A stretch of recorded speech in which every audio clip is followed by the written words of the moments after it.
You've been carrying anxiety like it's your second skin. But what if I told you the reason you can't find peace isn't because God left you, but because you've stopped meeting Him in the silence where your healing begins?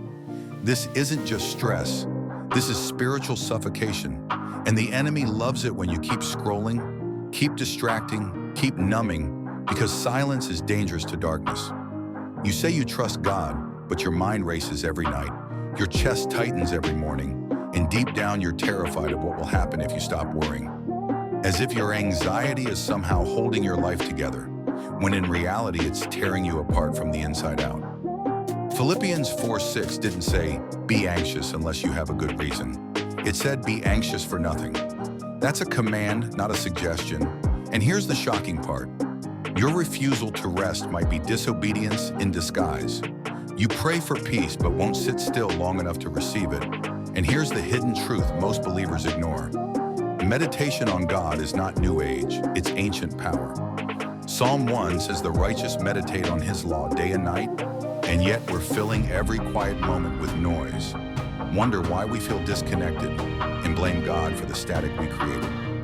You keep waiting for a breakthrough but haven't created a place for God to break in. He said, be still and know that I am God in Psalm 46:10. But you're terrified of stillness because in the quiet, the pain gets louder, and that's where your healing waits. Secretly, you've started believing that anxiety is part of your personality, part of your wiring. But Romans 12:2 says you can be transformed by the renewing of your mind, not the numbing of it. And the enemy knows that if you ever stop and actually dwell in God's presence, you'll become dangerous to darkness. Meditation isn't emptying your mind, it's filling it with truth.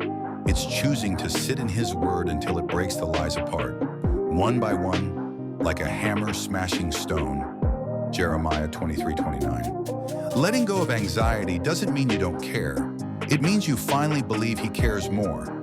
Cast all your anxieties on Him because He cares for you. 1 Peter 5:7. Not just when it's convenient, but the moment you feel the weight pressing on your chest. You can't carry this and follow Him. Something has to drop. Meditation is your secret weapon. 5 minutes in God's presence can do what 5 hours of scrolling can't. It rewires, realigns, revives. But it's not easy, and that's why most never experience it. There's a spiritual resistance you feel when you try to sit with God, because the enemy would rather you be overwhelmed than still, because stillness is where clarity lives. You don't need more information, you need revelation, and that only comes when the noise dies down. The question isn't whether God is speaking. The real question is, have you created enough quiet to hear Him? So here's the challenge. Don't just pray in panic, sit and listen. Don't just read scripture, meditate on it like your sanity depends on it, because in some ways it does. This isn't about a vibe, this is about survival. You've tried worry, you've tried control, now try surrender. Because the peace you've been begging for isn't found in answers, it's found in presence. Let go, be still, return.